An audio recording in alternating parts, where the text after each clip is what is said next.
Welcome back to another story on Infidelity Tales Lab. Before we begin, tell us, where in the world are you watching from? Now, let's dive into today's story. Some betrayals cut so deep they reshape your entire understanding of reality.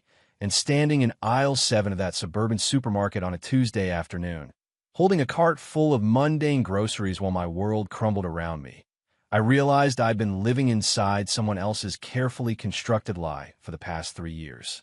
The fluorescent lights hummed overhead like angry wasps, and the smell of fresh bread from the bakery section seemed to mock the bitter taste that had suddenly filled my mouth. My ex-wife's son and I ran into each other at the supermarket 10 years after the divorce. "Long time no see," I said. The words had come out automatically, the kind of polite greeting you offer when you're not sure if the other person even remembers you. Tyler Sullivan had grown from the awkward 14-year-old I'd known into a man of 24, but those same intelligent eyes that used to look at me with something approaching respect now held a mixture of shock and what I could only describe as horror. He looked at my current wife beside me and froze. Claire had been examining a package of organic pasta, her perfectly manicured fingers turning it over to read the ingredients with the same meticulous attention she brought to everything in our life together. She'd always been particular about details, something I'd initially found charming about her. The way she organized our spice rack alphabetically, how she folded my shirts with military precision, the methodical way she planned our social calendar months in advance. Now, watching Tyler's face drain of color as he stared at her, those same traits took on a more sinister cast.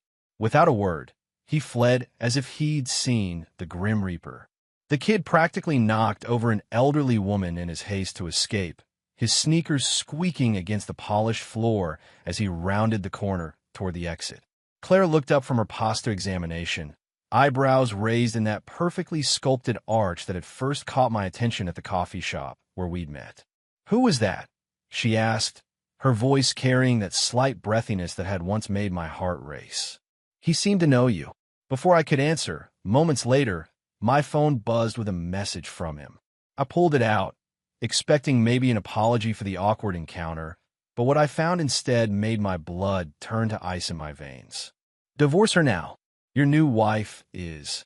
The message cut off there, followed immediately by another text. "Can't explain here. Meet me at Riverside Park, North Bench by the Old Oak. Come alone. Your life depends on it." Claire was still watching me, and I realized I'd been staring at my phone for what must have been 30 seconds. "Everything all right, honey?" she asked, moving closer to me, her hand touching my arm in that possessive way she had. "You look like you've seen a ghost." If only she knew how accurate that description was. I met Tyler 2 hours later, after making excuses about needing to stop by the office to pick up some files. The park was nearly empty except for a jogger on the distant trail and an old man feeding ducks by the pond. Tyler was sitting on the bench exactly where he'd said he'd be, but he looked like he'd aged 5 years in the span of our brief supermarket encounter.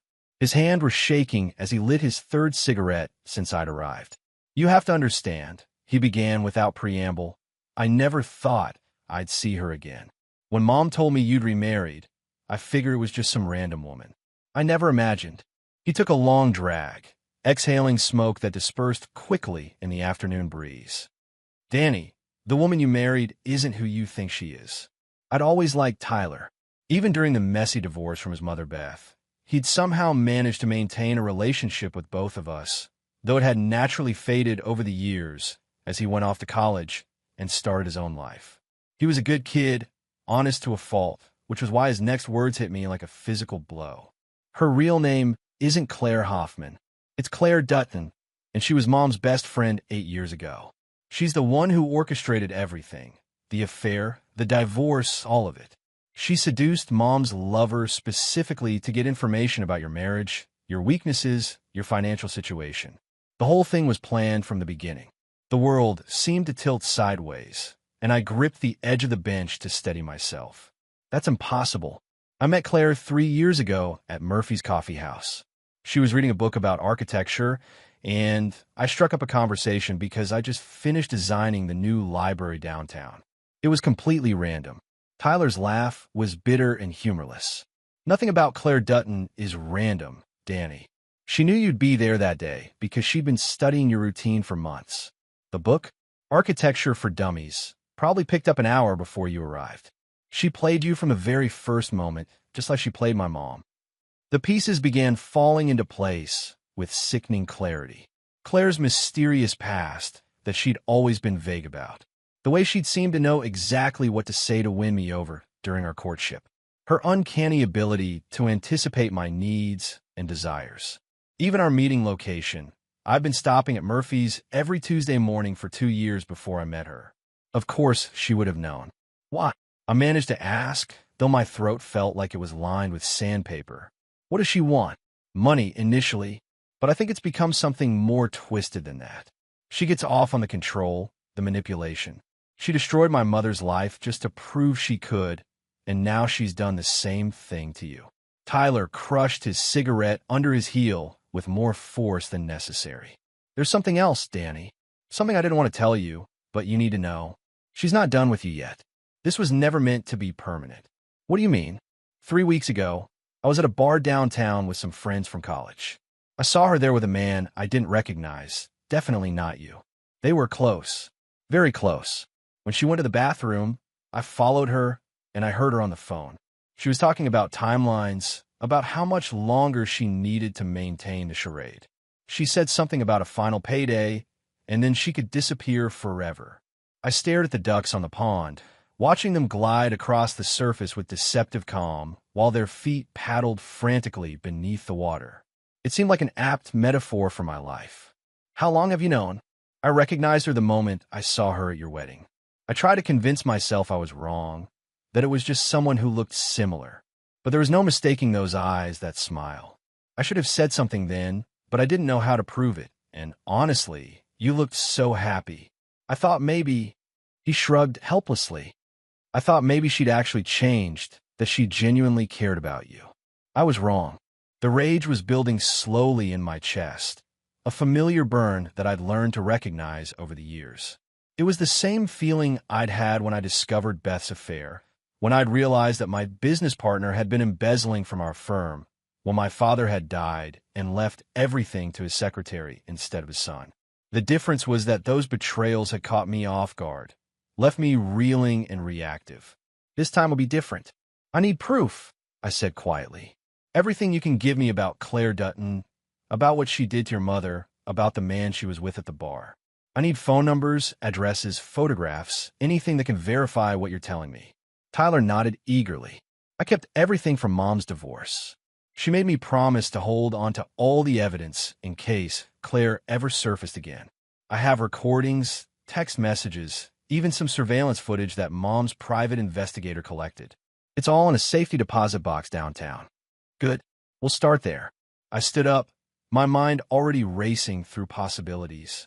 But Tyler, I need you to understand something. Once we go down this road, there's no coming back. What I'm planning to do to Claire and whoever she's working with won't be pretty, and it won't be legal. If you're not prepared for that, you need to walk away now. He met my gaze steadily, and for a moment I saw flashes of the man he was becoming rather than the boy he'd been. She destroyed my family, Danny. She turned my mother into a broken woman who spent 3 years in therapy just to function again. Whatever you're planning, I want in. That night, I sat in my study with a glass of bourbon and Claire's laptop, which I'd carefully extracted from her purse while she was in the shower. My hands were steady as I connected the USB drive that contained Tyler's evidence to the computer, uploading everything to a secure cloud server I maintained for sensitive architectural projects. The irony wasn't lost on me that I was using tools from my professional life to investigate my personal betrayal. Claire had been surprisingly careless with her digital security, probably assuming that her loving husband would never think to spy on her. Her email accounts were saved with passwords, her browsing history intact, her photo gallery unencrypted. What I found there made my earlier conversation with Tyler seem like a gentle warning rather than the full scope of her deception. There were dozens of photos of me taken without my knowledge, at work, at the gym, having lunch with clients.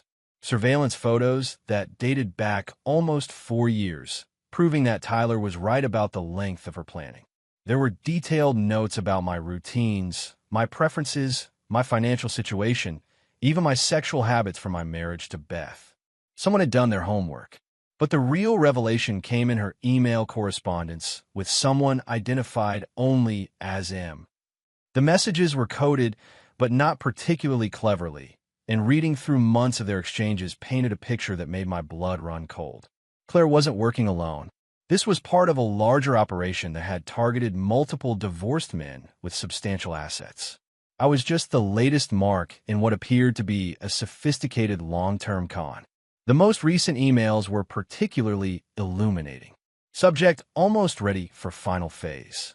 Estimated extraction date: 3 weeks from initiation. New target identified and preliminarily vetted.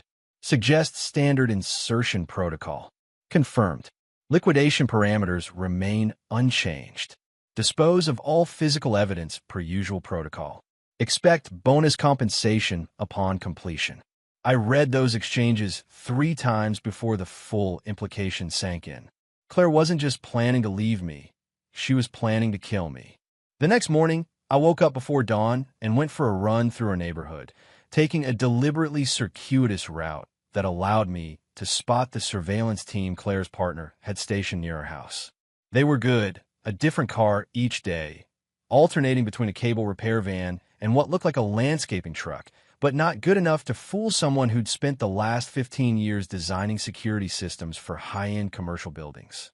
Claire was still asleep when I returned, her face peaceful in the early morning light filtering through our bedroom curtains. Looking at her now, knowing what I knew, was like seeing a completely different person. The soft curve of her smile seemed predatory. The way her hand reached for me, even in sleep, felt calculating rather than affectionate. How'd I been so blind? I made coffee and pretended to read the newspaper while she went through her morning routine, the same ritual she performed every day for 3 years. Shower for exactly 12 minutes, hair dried and styled in precise sections, makeup applied with the methodical precision of someone preparing for a performance. Because that's what her entire life with me had been, a performance. "You seemed distracted last night," she said as she joined me in the kitchen, already dressed in one of her perfectly tailored business suits. Claire worked as a marketing consultant for high-end real estate developments, a job that required extensive travel and provided excellent cover for whatever other activities she was involved in. Just thinking about the Morrison project, I lied smoothly. "The client is being difficult about the timeline." She nodded sympathetically, but I caught the way her eyes flickered to my laptop, which I deliberately left open on the counter. I'd spent an hour that morning creating fake email exchanges about fictional architectural problems, knowing she'd check my computer the moment I left for work. "I might be late tonight," she continued, pouring herself coffee from the pot I'd prepared. "Meeting with a potential client in the city. Could run past midnight." "No problem. I've got plans with Randy anyway." Randy Martinez was my business partner and one of the few people I trusted implicitly. He'd been instrumental in helping me rebuild after the disaster with Beth, and I knew I could count on his discretion for what I was planning. Claire kissed me goodbye with the same passion she'd shown every morning for 3 years, and I forced myself to respond naturally, even though her touch now made my skin crawl. After her car disappeared around the corner, I waited exactly 10 minutes before making my first call. "Randy, it's Danny. Clear your schedule for the next 2 weeks. I need your help with something big." An hour later, I was sitting in Randy's office above our architectural firm, watching him review the evidence Tyler had provided. Randy had always been the more cautious of our partnership, the one who insisted on background checks for all our employees and clients. He'd expressed concerns about Claire from the beginning, though he'd never voiced them directly until now. "Jesus Christ, Danny," he muttered, scrolling through Claire's email exchanges. "How long has this been going on?" "Best guess? They've been planning this for almost 4 years. The woman I married doesn't exist. Claire Dutton disappeared from public records right around the time Claire Hoffman appeared in mine." Randy leaned back in his chair, running his hands through his graying hair. "Okay, so what's the play? We go to the police, turn over the evidence, let them handle it." I've been expecting this suggestion, and I'd already decided against it. "These people are professionals, Randy. By the time the police finish their investigation and build a case, I'll be dead and Claire will be halfway around the world with my life insurance payout. Besides, I'm not interested in justice. I want revenge. Danny. Randy's voice carried a warning tone that I'd heard many times over the years. He knew me well enough to recognize when I'd made a decision that couldn't be changed. She destroyed my first marriage, Randy. She's stolen 3 years of my life, and now she's planning to kill me. The legal system isn't equipped to handle someone like Claire Dutton. I stood up and walked to the window overlooking downtown Portland. But I am. The next week passed in a carefully choreographed dance of deception. During the day, I maintained my normal routine while using every spare moment to investigate Claire's network. Tyler had been invaluable in this process. His mother's private investigator had been thorough, and the evidence he'd collected provided dozens of leads to follow. Claire's partner, M, turned out to be Marcus Wright, a career criminal with a history of elaborate con jobs targeting wealthy divorcees. His real name was Michael Duvall, and he'd served time in 3 different states for fraud, identity theft, and assault. What the public records didn't show was his connection to at least 6 suspicious deaths over the past decade, all wealthy men who died in apparent accidents shortly after marrying women who then disappeared with substantial payouts. But Marcus wasn't working alone either. The operation involved at least 4 other people: a private investigator who specialized in background research on potential targets, a forger who created the false identities the women used, a financial expert who handled the money laundering, and what appeared to be a freelance killer who ensured that problematic targets didn't survive long enough to expose the scheme. I spent hours studying surveillance footage from the bar where Tyler had seen Claire with her mystery man, eventually identifying him as David Kim, a former Special Forces operator who'd been dishonorably discharged for excessive violence during overseas deployments. His service record, which Randy helped me access through contacts in the Veterans Administration, painted a picture of a man perfectly suited for the role of professional killer. The more I learned about the scope of their operation, the more impressed I became with their planning. They'd chosen their targets carefully: divorced men with substantial assets but limited family connections, people who wouldn't be immediately missed if they died suddenly. They'd established multiple fallback identities, offshore accounts, and escape routes. They'd even arranged for Claire to have an ironclad alibi for the night they planned to kill me. But they'd made one critical mistake. They'd underestimated me. On Thursday night, Claire announced that her business trip had been extended another day. She'd be staying overnight in Seattle, meeting with clients through Friday afternoon. I expressed appropriate disappointment, while mentally noting that this fit perfectly with the timeline I'd observed in her emails. According to their plan, I would die Friday night in what would appear to be a home invasion gone wrong. That gave me exactly 24 hours to complete my preparations. I started by visiting a storage unit I'd rented under a false name in a neighboring city. Over the past week, I'd been gradually moving items there, camping equipment, tools, supplies that would be needed for what came next. I'd also made several cash purchases from different hardware stores, ensuring that no single transaction would appear suspicious if anyone bothered to investigate later. Friday morning, I called in sick to work and spent the day conducting final surveillance of each member of Claire's team. Marcus was staying at a hotel downtown under his right identity. David Kim had rented a house in the suburbs that was clearly being used as a base of operations. The private investigator, Helen Torres, worked out of a legitimate-seeming office but lived alone in an apartment that would be easy to access. By evening, I was ready. I'd always prided myself on being a careful planner. In architecture, attention to detail could mean the difference between a building that stood for decades and one that collapsed in the first strong wind. The same principles applied to what I was about to do. Success would depend on precise timing, thorough preparation, and the ability to adapt when circumstances inevitably changed. Claire called at 8 o'clock, right on schedule. "Hi, honey. Just wanted to check in. The meetings are running later than expected, so I probably won't be home until tomorrow afternoon." "No worries," I replied, injecting just the right amount of disappointment in my voice. "I'll probably just order pizza and catch up on some reading." "Sound perfect. I love you." "Love you too." The lie came easily now. At 9:30, I received a text from Tyler. package delivered. Ready when you are. I smiled for the first time in a week. Tyler had proven remarkably resourceful over the past few days, using his connections from college to acquire items that couldn't be purchased through normal channels.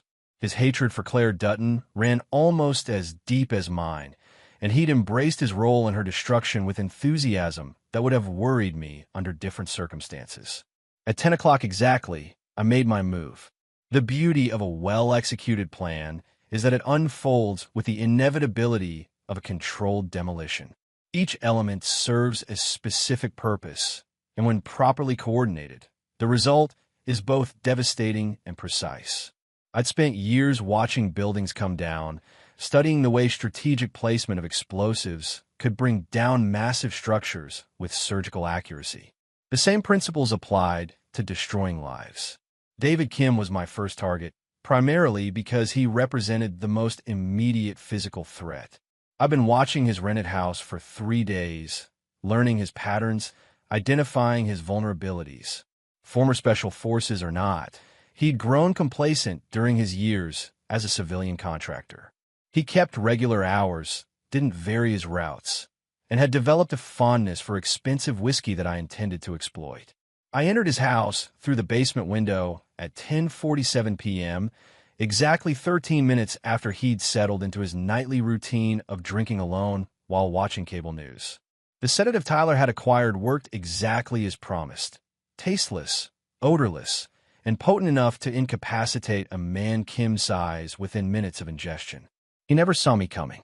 When he woke up 6 hours later, he was zip-tied to a chair in the basement of an abandoned warehouse outside the city. I'd chosen the location carefully, remote enough to ensure privacy, but close enough to several other sites I'd need to visit before dawn. "Who the fuck are you?" His words were slurred from the lingering effects of the drugs, but his eyes were alert and calculating. Even restrained, he radiated the kind of controlled violence that came from years of professional killing. "I'm Daniel Morrison," I said simply, "though I suppose you know me as your next victim." Recognition dawned in his eyes, followed quickly by something that might have been respect. "You figured out. Eventually. The question now is whether you're going to tell me everything I want to know about your operation, or whether we're going to do this the hard way." He laughed, a sound devoid of any real humor.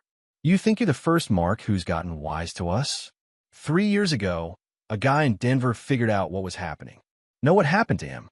I assume you killed him. Slowly. Very slowly. And when we're done with you, we're going to do the same thing to that kid who's been helping you. Tyler, right? Claire's been watching him since your little park meeting." The rage that had been simmering in my chest for a week finally boiled over. I prepared for this moment, known that it would come, but hearing him threaten Tyler still caught me off guard. The kid had risked everything to warn me, and now he was in danger because of it. I picked up the first tool from the array I'd laid out on a nearby workbench, a pair of industrial wire cutters that I'd originally purchased for a construction project. "Let's start with your fingers and work our way up. For every piece of information you give me, you keep a digit. Refuse to answer, and you lose one. Simple math." What followed was 47 minutes of the most brutal interrogation I'd ever witnessed, let alone conducted. I'd always known I was capable of violence when pushed far enough, but I'd never understood the depth of my own capacity for cruelty until that night. Kim was a professional killer, trained to withstand torture, but he was also a man with a healthy appreciation for self-preservation. By the time the sun started to rise, I had everything I needed: the location of their primary base of operations, the identities of all 6 team members, the timeline for their planned escape after my death, and most importantly, the location where they were holding their contingency funds, over $3 million in cash and negotiable securities stolen from previous victims. Kim himself was no longer a concern. I'd been careful to ensure that his death would send the right message to his surviving partners while providing no useful evidence to any potential investigators. The warehouse had security cameras, but they'd been recording to a digital system that would mysteriously malfunction during a power surge scheduled to occur 30 minutes after I left. Marcus Wright was my second target, and he proved considerably easier to handle than Kim.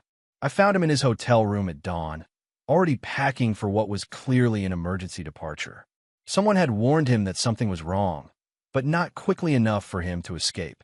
Unlike Kim, Marcus broke almost immediately. He was a con artist, not a killer, and the sight of David Kim's severed finger, which I'd brought as a visual aid, convinced him that cooperation was his only chance of survival.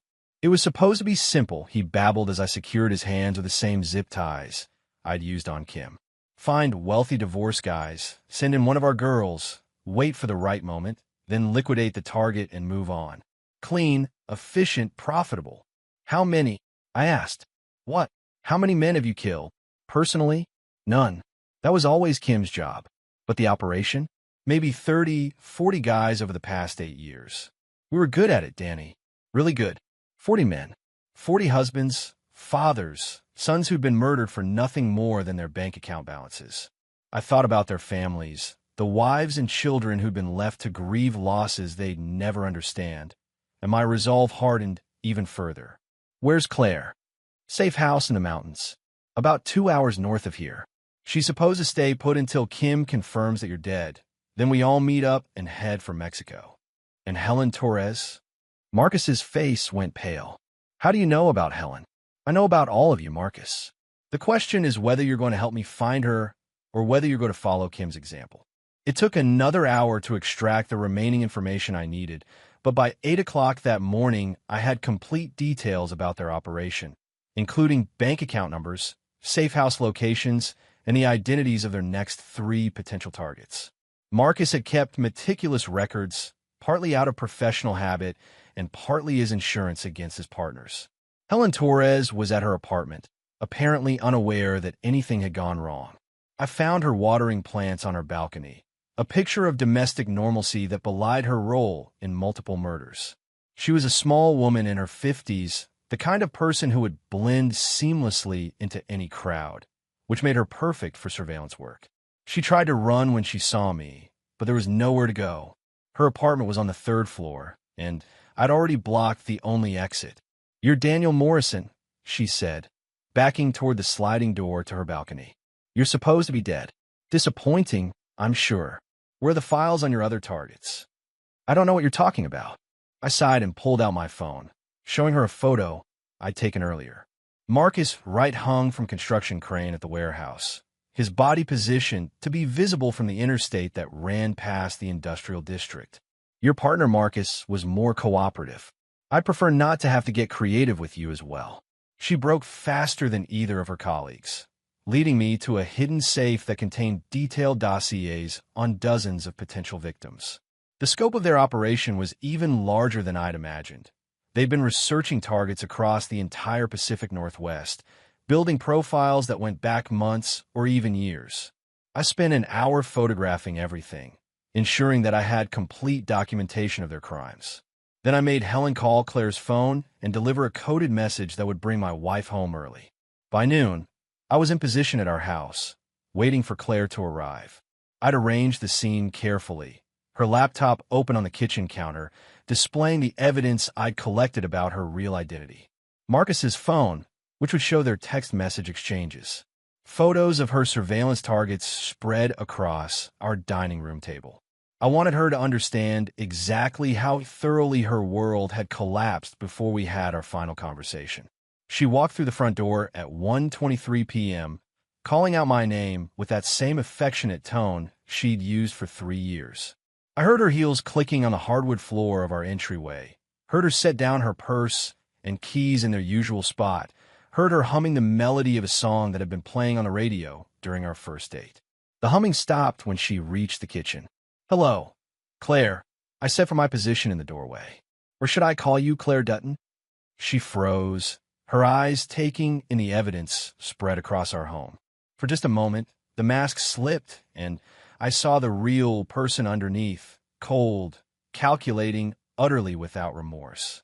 Then her training kicked in, and she gave me the same loving smile that had charmed me for 3 years. "Danny, I can explain everything.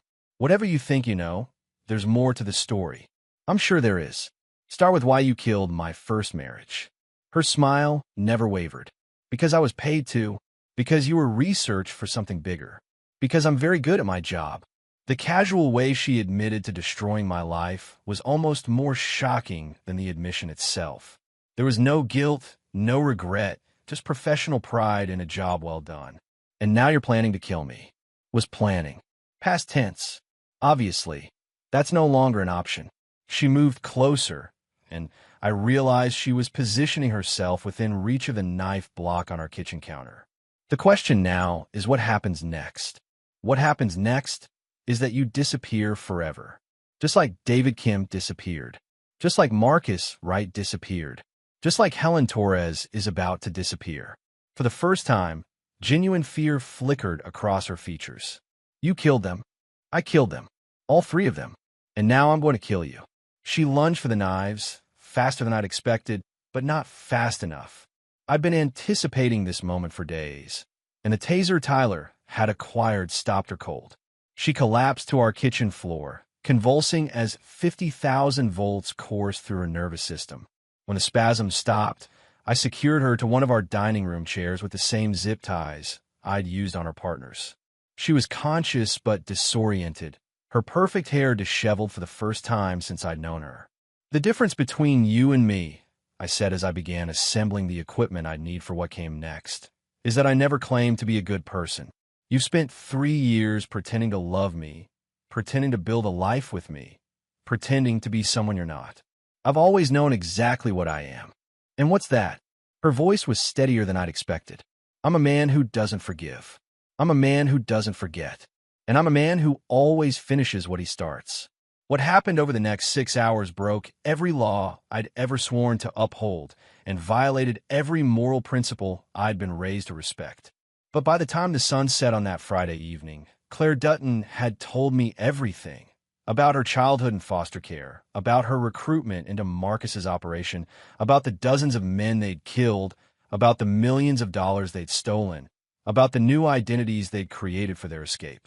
More importantly, she'd told me about the offshore accounts where their stolen money was hidden, and she provided the access codes that would allow me to transfer every penny to accounts I'd established for the families of their victims.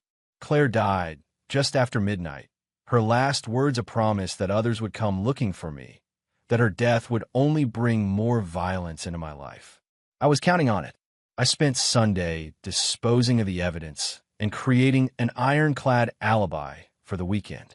Claire had supposedly been killed during a home invasion that occurred while I was attending a conference in San Francisco, an event I'd actually attended, making sure to be seen by dozens of witnesses who could confirm my presence there. Her body was found Monday morning by our housekeeper, who immediately called the police. I returned from my conference to find my house surrounded by squad cars and crime scene tape, playing the role of the devastated husband with the skill of a professional actor. The investigation that followed was thorough, but ultimately fruitless. Claire's killer had worn gloves, left no fingerprints, taken nothing of obvious value. The murder appeared to be random, motiveless, the kind of tragedy that could happen to anyone. The police interviewed me extensively, but found no reason to suspect that the grieving widower might have been responsible for his wife's death. 3 weeks later, Tyler and I met again at Riverside Park, sitting on the same bench where he'd first warned me about Claire. He looked different now. Older, more serious, as if our shared experience had aged him beyond his years. The money transfers went through, he told me. 43 families received compensation for their losses. Anonymous donations, completely untraceable. Good. I watched the same ducks gliding across the pond, marveling at how peaceful they looked despite everything that had happened since our last conversation. And the files, delivered to the FBI field office in Seattle, along with enough evidence to connect Claire's operation to unsolved murders in 6 different states. They'll never be able to prosecute anyone, but at least the families will finally have answers. We sat in comfortable silence for several minutes. 2 men who'd shared something that couldn't be discussed with anyone else. Tyler had proven invaluable during the cleanup phase, using his computer skills to ensure that all traces of our investigation had been eliminated. More importantly, he'd shown a capacity for ruthless pragmatism that would serve him well in whatever came next. "Do you regret it?" he asked finally. I considered the question carefully. For people were dead because of decisions I'd made and actions I'd taken. I crossed lines that couldn't be uncrossed, done things that would have horrified the man I'd been just 2 weeks earlier. But when I thought about the families who would finally have closure, about the future victims who would be spared Claire's attention, about the justice that would never have come through legal channels, I found that my conscience was surprisingly clear. No, I said, I don't regret any of it. 6 months later, I sold my architectural firm and left Portland permanently. The insurance payout from Claire's death had been substantial, and combined with the money I'd recovered from offshore accounts, I had more than enough to start over anywhere I chose. I settled in a small town in Montana, bought a cabin near a lake, and began building a new life under a carefully constructed identity that would stand up to any reasonable scrutiny. I was done with marriage, done with trusting people who might not be what they seemed, done with being anyone's victim. But I wasn't done with being someone that predators should fear. The skills I developed during my investigation of Claire's operation had proven surprisingly transferable. Within a year, I'd established a reputation in certain circles as someone who could solve problems that were beyond the reach of conventional law enforcement. Someone who could make dangerous people disappear permanently, quietly, and without leaving traces that would embarrass his clients. Tyler had been right about one thing. Others had come looking for me. Claire's operation hadn't existed in isolation.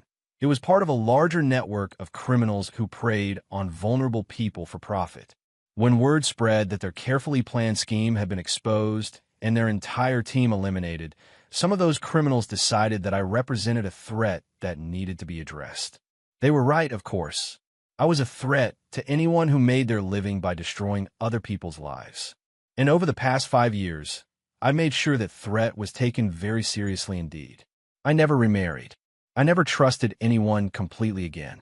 But I also never forgot the lesson that Claire Dutton had taught me. Sometimes the only way to deal with monsters is to become something even more dangerous than they are. And I had become very dangerous indeed. The lake outside my cabin was perfectly still this morning, reflecting the mountains like a mirror. I sat on my deck with a cup of coffee and yesterday's newspaper, reading about the mysterious disappearance of a con artist who'd been targeting elderly widows in Denver. The police had no leads, no suspects, no idea what had happened to him. I smiled and turned to the sports page. It was going to be a beautiful day. And there you have it. Another story comes to an end. What did you think? I'd love to hear your thoughts in the comments below. If you enjoy this story, consider joining our community by subscribing. It means the world to us. For more stories like this one, check out the recommended videos on screen. And I'll see you there.